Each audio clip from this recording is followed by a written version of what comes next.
राहुल गांधी जी।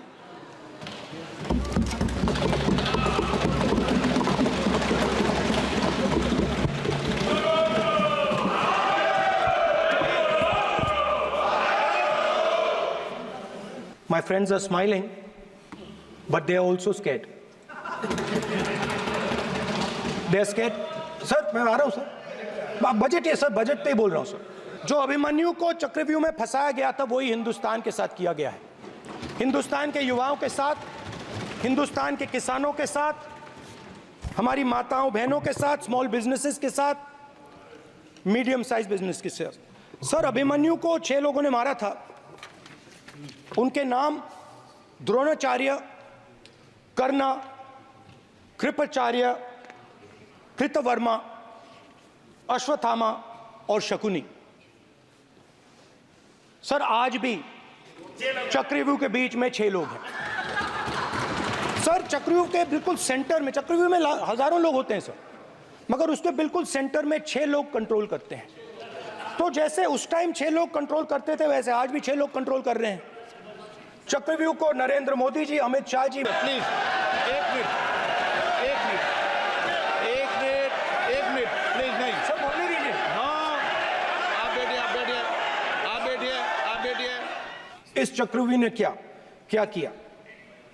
जो हिंदुस्तान को रोजगार देते हैं, स्मॉल एंड मीडियम बिजनेसेस हैं, जो करोड़ों युवाओं को रोजगार देते थे, उन पर इस चक्रव्यूह ने आक्रमण किया।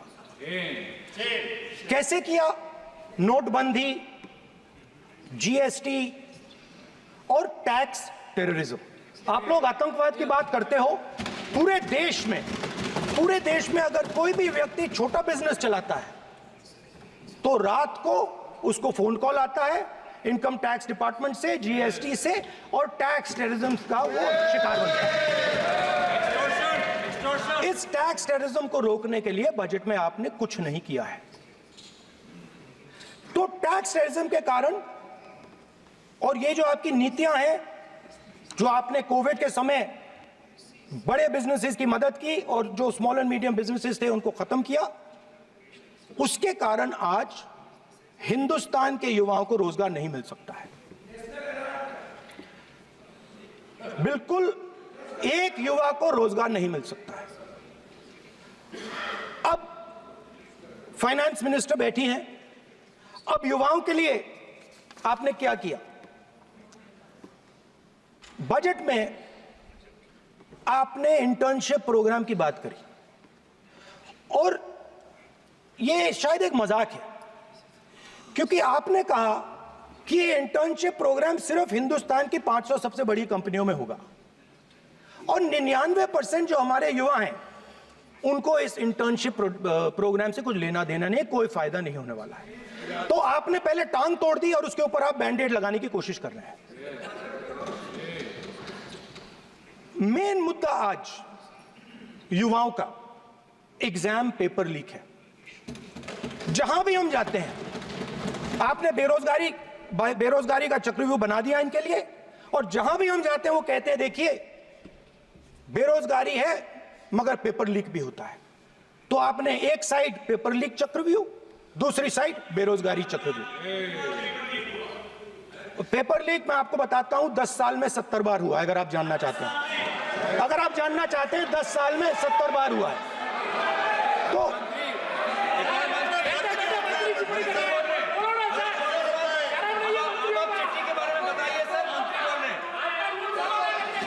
इस बजट में अग्निवीरों के पेंशन के लिए 1 रुपया नहीं है।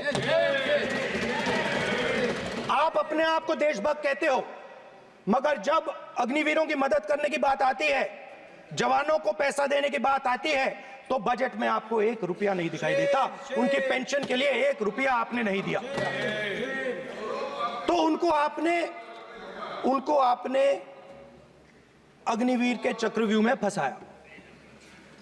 उसके बाद सर जो अन्नदाता हैं, वो चक्रव्यूह से निकलने के लिए, आपके चक्रव्यूह से निकलने के लिए जो आपने बनाया 3 काले कानून, जमीन अधिग्रहण बिल को आपने कमजोर किया, उनको आप सही दाम नहीं देते हो, इस चक्रव्यूह से निकलने के लिए उन्होंने आपसे सिर्फ एक चीज मांगी है, दो चीजें नहीं मांगी है, सिर्फ एक चीज मांगी है। उन्होंने कहा है कि हमें लीगल गारंटीड एमएसपी दे दें। आपने उनको बॉर्डर पे बंद कर दिया, रोक दिया, आज तक रोड बंद है। आप उनसे बात करने को तैयार नहीं है। वो यहां आए, मुझसे मिलने आए, आप उनको अंदर नहीं आने दे रहे थे। माननीय सदस्य, आप सदन में असत्य नहीं कहे। आप वो सर, आप एक मिनट, हाँ चलिए, चलो,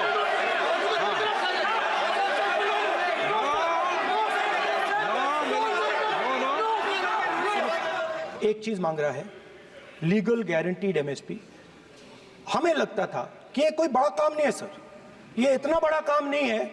हमें लगता था कि अगर सरकार बजट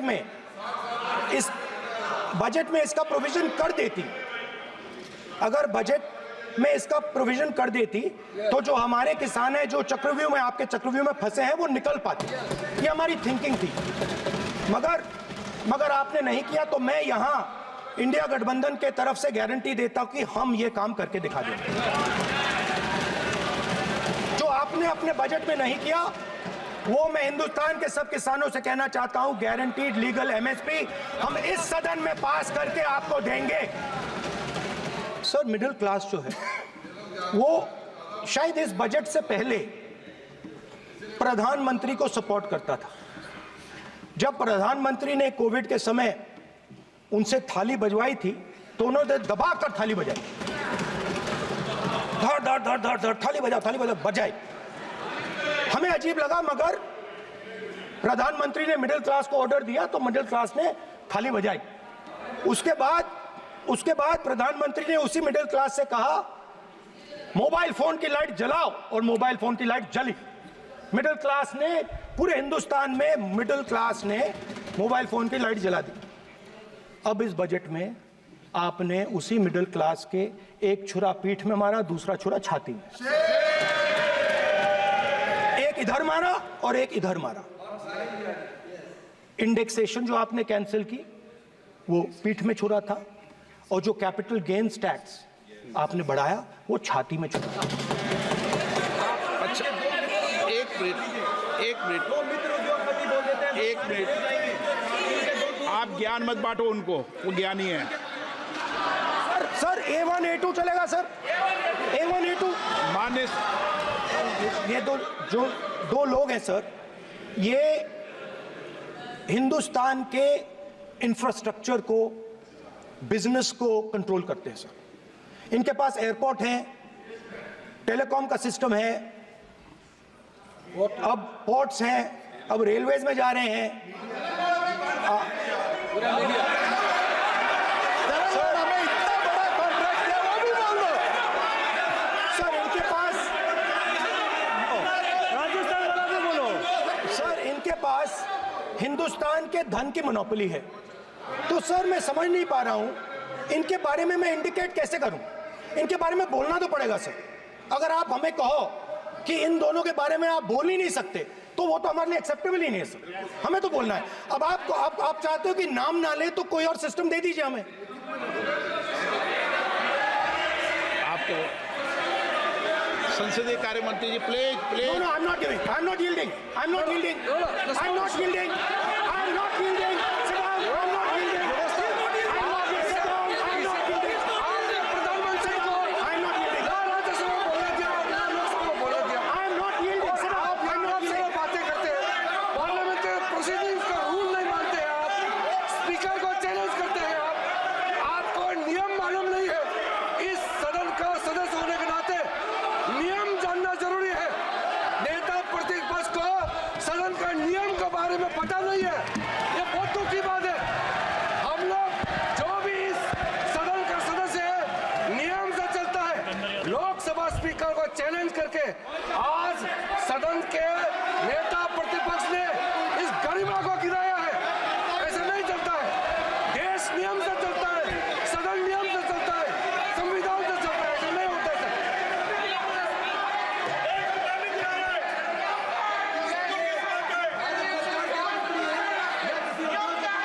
एक मिनट प्लीज।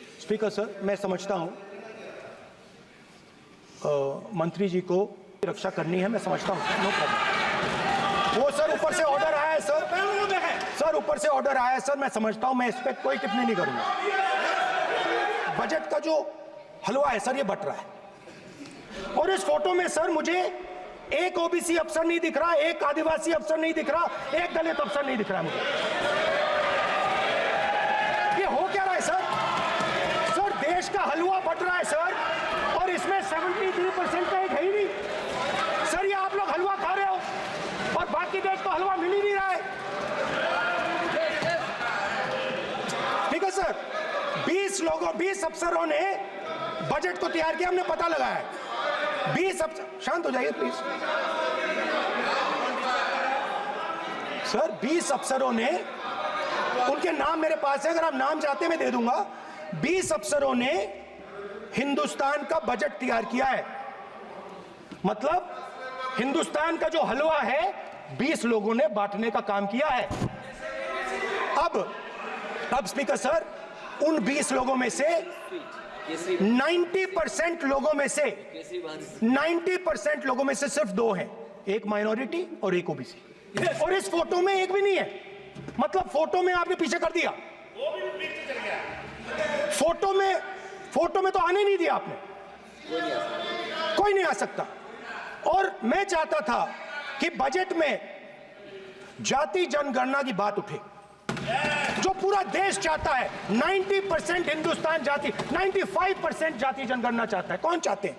दलित चाहते हैं, आदिवासी चाहते हैं, पिछड़ा वर्ग चाहता है, गरीब जनरल कास्ट के लोग चाहते हैं, माइनॉरिटी चाहते हैं, सब चाहते हैं, क्योंकि सब लोगों को यह पता लगाना है कि हमारी भागीदारी कितनी है, हमारी हिस्सेदारी कितनी है।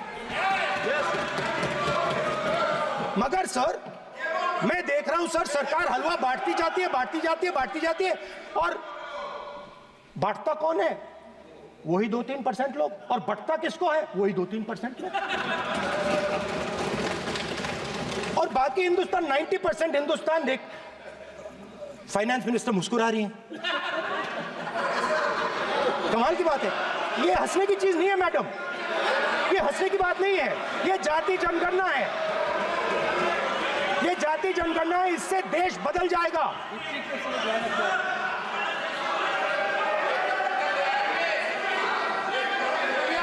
आपके प्रधानमंत्री की कॉन्फिडेंस को हमने उड़ा दिया, मतलब आपके प्रधानमंत्री भाषण में आ ही नहीं पा रहे। और मैं आपको एडवांस में बता देता हूं, मेरे भाषण में कभी नहीं आएंगे सर। अरे सर, इसमें क्या गलती है सर? एक बात बताइए,